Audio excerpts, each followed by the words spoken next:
Stay tuned for this month's edition of Common Sense, where we're joined by Tony Staley from Ohio Valley Bank, where we'll talk about new technology developments in the banking industry.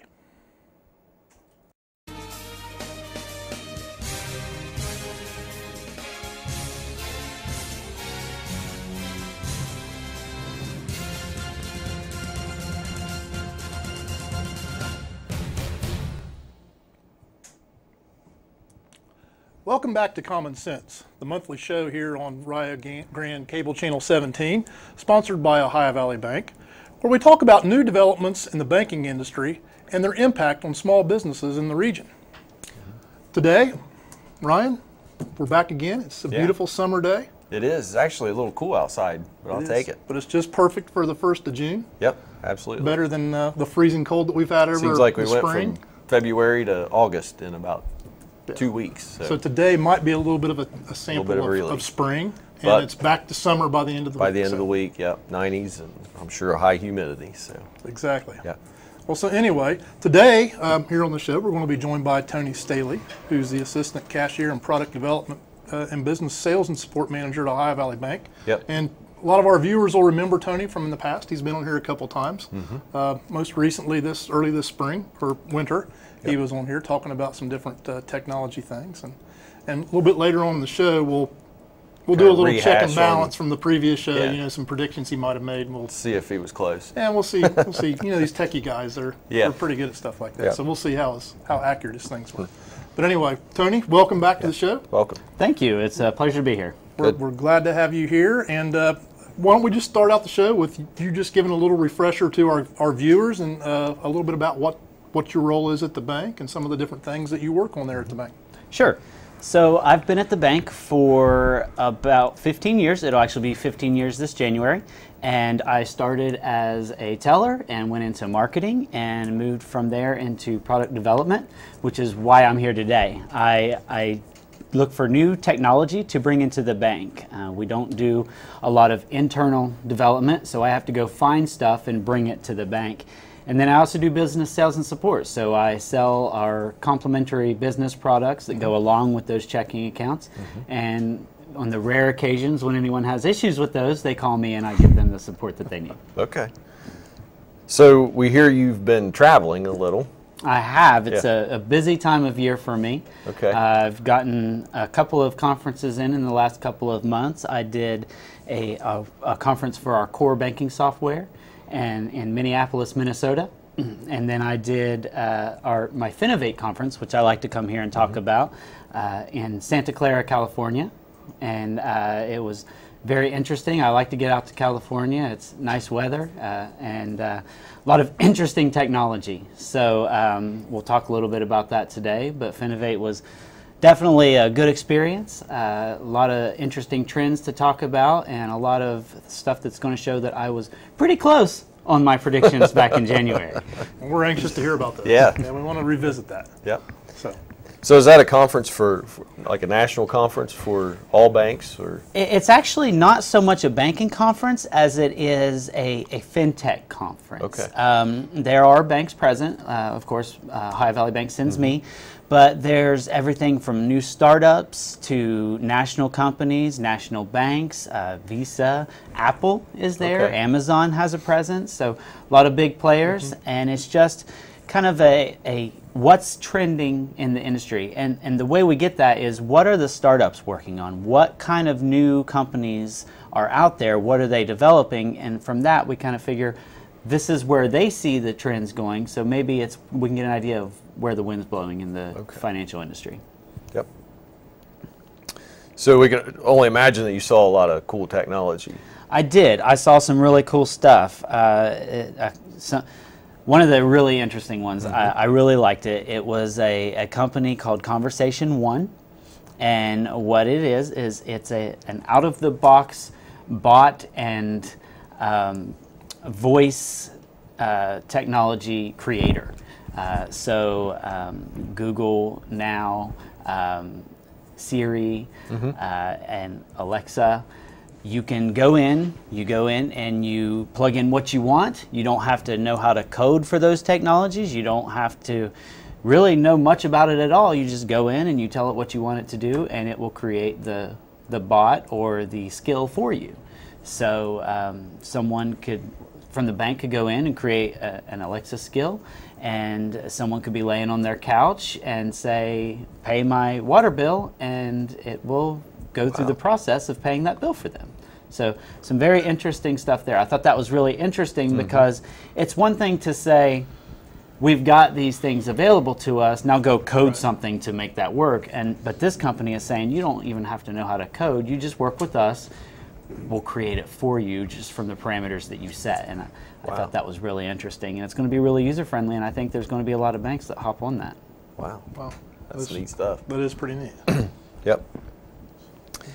That's, Brad and I were talking a lot of this new technology, where we had the conversation at lunch about a lot of the things we'll talk about today.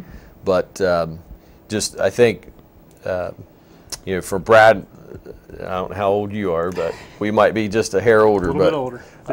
I think there's kind of a trust issue maybe with the new technologies coming out to make sure, like if I was telling Siri to pay my water bill, it would make me nervous that Siri didn't pay my water bill. Or she paid too some much, other bill or the wrong amount. Or, yeah. And that's going to be a challenge for your financial institutions. We've got to make sure, there's the testing QA process that we've got to go through to make sure everything is working the way that it's expected to work. And hopefully that financial institution is doing all the due diligence that they can. I can speak from my experience as someone that brings these projects into the bank that we have a lot of rigorous expectations of us. I have to have all the proper documentation from these companies that say that not only do they have their backup plans in place and their backup to their backup plans in place, but they have also got their appropriate documentation that says that they've been audited by these third-party auditors that say that their information is secure and things of that nature. As you can imagine, one of the highest priorities for us after does it work is it safe? Is it secure? And everything that I work with at the bank, we've got to get that testing done to make sure. And we've had to turn people down, vendors that wanted to work with us because they just didn't have their ducks in a row. So they didn't have that documentation done, and we couldn't work with them. So does the bank beta test some of these products before they roll them out? We do. There's multiple testing layers. The company is testing it on our behalf, and then we get in and we test it ourselves. And typically, if we're rolling something out, we'll roll it out on a limited basis, whether it's within the bank or within a friends and family type environment, and just to make sure everything's working properly, and then we'll roll it out to the public at large. Cool. Some of the trends that I saw, if I may, at Finovate, were really mirroring last year's trends. Lending was a big trend this year. How to create an easier process for the loan, and also there was some innovation in lending. And how do you innovate in something as simple and as old-fashioned as lending? Making a loan, but there were some things out there, and I think the real reason for that is there's a lot of competition in the space for the deposit dollars from non-traditional banking entities. I'm maybe younger, maybe not as much younger, but I'm a little old-fashioned in that I'm aware of all the technology. I'm aware of Google and that, but I don't necessarily want Google to have access to my banking records. Because I know that Google is in the business of selling my data or using my data in order to sell to me. So, but companies like that, they want to get into this space, but the thing that they're not going to get into is lending. So I think that's why we saw the trend of lending at Finovate, and we saw the trend of trying to make everything easier. And we saw some stuff that honestly I don't get into as much. Wealth management. I don't do that. We don't get into that. So a lot of the times when that wealth management demo is going on at Finovate, I'm writing my notes on the thing that I saw the previous demo. But I think lending was probably the biggest trend this year at Finovate, and I believe just like last year. Cool. Yeah. Well, that's neat. Obviously, the reason you go to these conferences and the bank sends you there is to see the new technologies, the new opportunities that are out there for the customers of the bank. Sure. Things that can help make their life easier, their banking experience better. of all the things that you saw, is there really something that stuck out to you that's really big, you're really excited about coming forward in the future? Sure. Well, the conversation one was absolutely, I hate to use the term because it's used probably 40 times a day at this Finovate conference, but I really do believe it's probably going to be a game changer. Where you're going to see the ability for those smaller financial institutions to have something that they wouldn't have been able to do 5 years ago, 2 years ago, 1 year ago. But we've also seen some other stuff at Finovate that I was pretty excited about. And one of those things was the lending, you know, just a different way of doing lending so that, you know, if two banks are competing on rate, a younger person, a millennial, if you will, they're not always chasing the best rate. They might be chasing the best experience. Right. So looking for ways at Finovate to find a way to create a better experience for them because the lending experience isn't always the best. Yeah. So how can we create a better experience? How can we make it something that they would be interested in? That's the things that really stuck out to me. Did they give examples of how they would make it more interesting or more a way to put them in control? Okay. And that probably sounds a little strange. It does, coming from a banker. I'm an ex-lender, so yeah. But you know, we've got all these online portals. We've got the access that they have online. So how can we give them a little more control? Because they want control over their finances, over their money. That's something that we found. They want to have control. So what's the biggest hurdle to paying a principal payment on a loan? What if I need that money? You know, you pay the loan off faster, which is great, but what if I need that? So I'm not going to make a principal payment because I might need that. My car might break down. You know, I might pay an extra $1,000 on my loan. My loan may pay off faster, but now I don't have that $1,000. What if we could allow them to make a principal payment on their loan, but under the right circumstances, when they need that money, they can take it back? Okay. So have you ever heard of anything like that? No. Well, that's out there now. I mean, occasionally you'll have like skip a pay at Christmas pay time or a refinance or something like that, but not just any time that you need to do that or any time you want to. So that would be the example. Okay, that's interesting. So it's actually in the somewhat in the loan documentation or the. I'm not a lender. Okay. Yeah. So I don't. But from what I saw, the demo that I saw, you know, they have access through the online banking. They can see the amortization schedule, so they can see the loan payoff date and how it's going to go down over time. They might make principal payments that might go faster. Sure. They might take it back. Well, then it goes back to where it was before. Right. So they can see it all. They can pull some knobs, turn some knobs, pull some switches to see, well, if I pay this much, when do I pay it off? Right. But then once they make those payments, my car broke down, I need it back. Is this a platform that banks could use, or is this like a technology company that's getting into lending? I saw it as a platform that banks could use. Okay, that's interesting. It's almost like a little line of credit, you know, based on your documented loan that you already have. Sure. So I think that's a pretty good way of putting it. Yeah. It's a neat little concept. That is. Yep. Well, and you know, things like that with the online tools that are so prevalent now, and it's really good because, you know, it's like, well, for example, if you go online to book a hotel room, you know, the hotel offers you 7 or 8 different purchasing options for that same room. Sure. And they're really all very similar, but depending on your needs, they flex up and down and can get you different advantages or disadvantages according to your needs. And very similar, I'm sure, what the loans, you know, they're doing with the online loans, where you can, you know, change your interest rate a little bit or raise your terms, or just, you have the ability to see that rather than a lender handing you the offer sheet. So you can go on there and toggle around and change things to make the package that best suit your needs.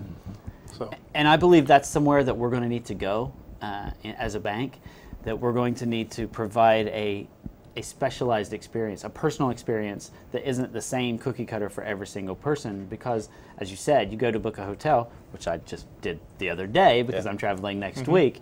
I had 5 different options, and then you got the add-ons. You know, do you want the breakfast each day? Well, no, I didn't.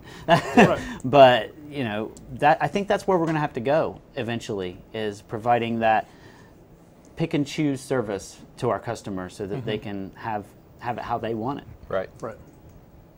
And I can, just from my lending experience, I can, if any of my ex-colleagues are watching this, they're probably, their head's about to explode because it's just, this is the deal we can offer, and this is the way it is. And so it will be a change for a lot of the lenders out there as well. So that's interesting. Yeah. Very interesting.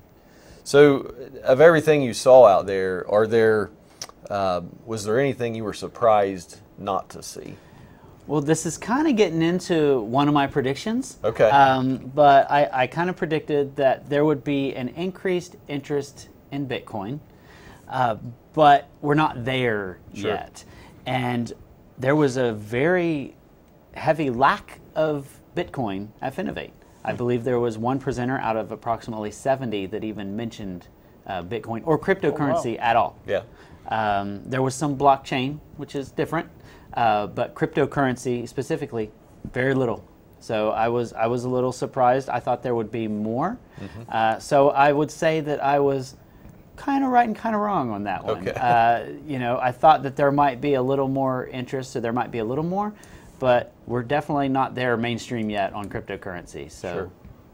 Wow. And we hear, well, not so much recently, but I know a few months ago, a year ago, you heard a lot about Bitcoin. And can you briefly describe what that is? Just so yeah, sure. it's not what we.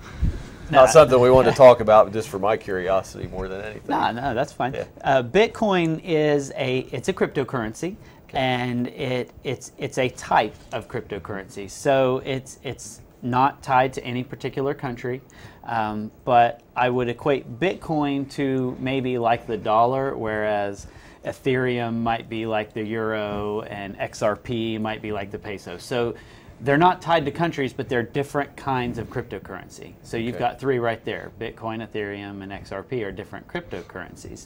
And a cryptocurrency is a distributed ledger currency. And it uses blockchain, which the blockchain is the distributed ledger. It uses a whole bunch of computers all over the world that are processing, and they're all saying, here's what happens with the funds. They start here, they go here. So I had 5. I don't have 5 Bitcoins. That's a lot of money. But I say I have 5 units of cryptocurrency. You give me a product or service, so my 5 units go to you. And this blockchain is measuring. It's saying it started with Tony, it's gone over here, and here's why. You know, so and all of these computers are measuring it at the same time. So you can't really hack it, because if I hack it with my computer, there's thousands of other computers that say, well, here's what really happened. So I hope that gives the quick explanation of what Bitcoin and cryptocurrency is. Sure. Okay, that helps a lot. Yep. It does. All right. So now's the time to call Tony. Well, one thing I did want to hit on. Okay. We talked about a product similar to QuickBooks at lunch. Sure. And something that you might be or in the process of, or maybe already have. We've rolled it out. Rolled it out. And you're talking about Autobooks. Yes, Autobooks. Yes. We actually, last week, we rolled out a new service to our customers. It's a business product called Autobooks, and it's very similar to some of the subscription-based versions of QuickBooks.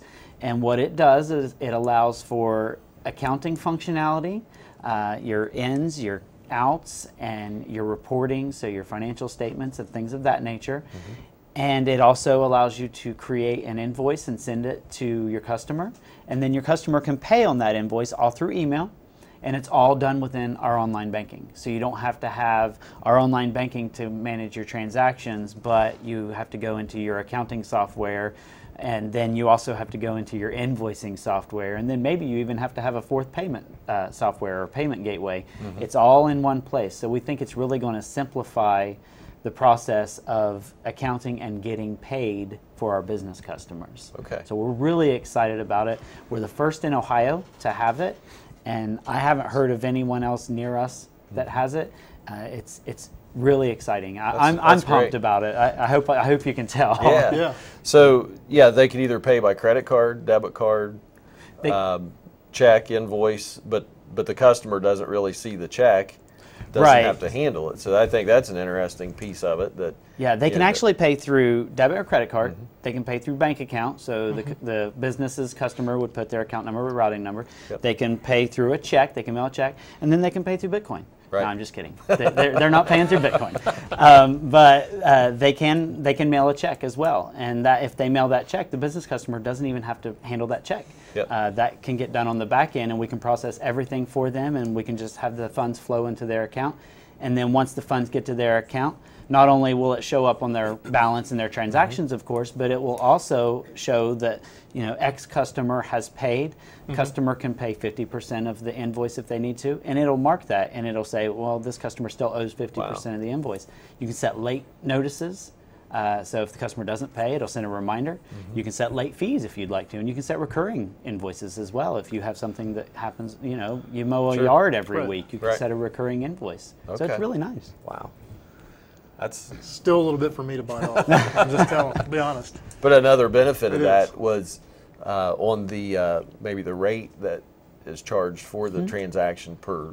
We're lower. Yeah. Well, it is, and it's significantly lower. Yeah, we're looking at $5.99 a month. Right.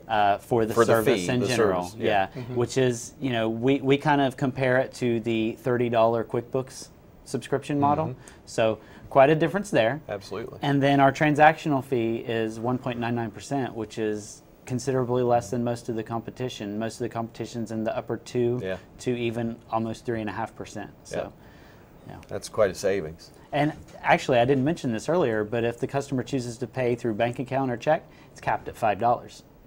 So if you have a $100,000 payment coming in, you're not going to see 1.99% of $100,000. You're going to see $5. $5. Yep. Oh, wow. That is a big savings. That's a huge savings. Huge. Not to mention the time that's saved not physically taking the invoice and here's the check, checking off the invoice. I need to take the check to the bank, so sure. And a lot of that's. If the customer has a customer list or a product list, if they can provide that to us through like an Excel spreadsheet, we'll take care of it for them.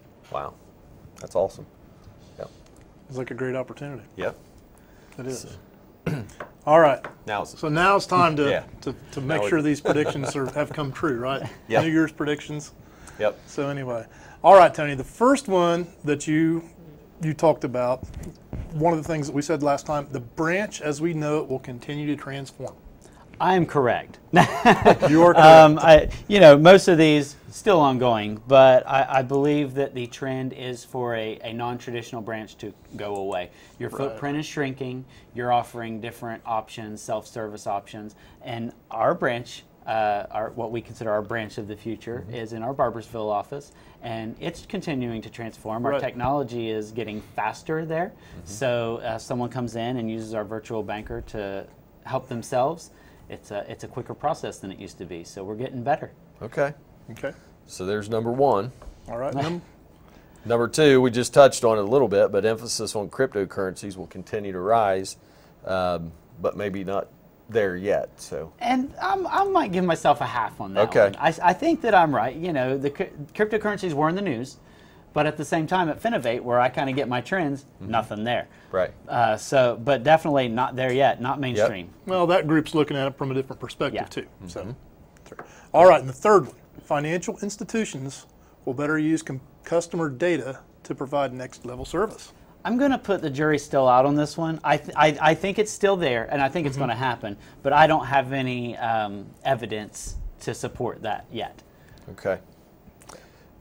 Fourth on the list would be heavy investments in artificial intelligence. And we are seeing that. Okay. We've seen products where you can measure your customer base based off of their network. Based off of the data that they are using for their cards, and that artificial intelligence is analyzing that. Now, we're not using this currently, but it's out there, so I think that one's still in the positive. Okay. All right, and the last one, bank services through voice interaction. Already talked about conversation one, that was that one's there. That was kind of the highlight of our show today, just knowing that's out there and that's coming along. Absolutely. It's definitely...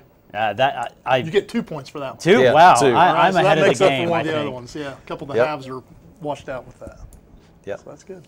So pretty close on all 5. Yeah, and if you guys want me to come back, we can talk We'll about do it this at the end again of the year, yep. maybe. Yeah. We'll do this again at the end of the year and check back in. So. Well, kind of the good Yeah. thing about your segment that you bring and the information you bring to the table, Tony, is it's technology is constantly evolving. There's always new shifting. information. Yes, Yep. There absolutely. always will be. So that's a good thing. Yeah. So we do have a standing appointment with you on the show here to. Well, to and just as Tony said earlier, one of the Ohio Valley Bank might be the only, or is the only, bank in the state that's using this new technology for the one Sure. program, and that's pretty neat for being here in Southern Ohio. Yes, it is. I don't want to brag too much Yeah. on my bank, but I'm going a little bit. Okay, go ahead. There weren't a ton of banks, especially community banks of our type, that had people at Finovate. Sure. We have an emphasis on staying current with technology, not only staying current, but trying to stay ahead of the game. Right. So that's why they pay to send me on a Yep. trip to California to see what's coming. And part of my job, half of my job is being aware of the trends. So we really have an emphasis on staying at the forefront technologically, and I think they do a really good job of it. Yep. Absolutely. Sounds like it. All right. Well, that brings like us to we're- the end of our time for this month. Yep. So thank you all for tuning in. And Tony, we'll be Yeah. thank you again for coming Appreciate on the show. it. And Good Thank you. information. I always like having to you come. back. Yep. So, and for Common Sense, I'm Brad Bapst, I'm Ryan Mapes. and we will see you next month.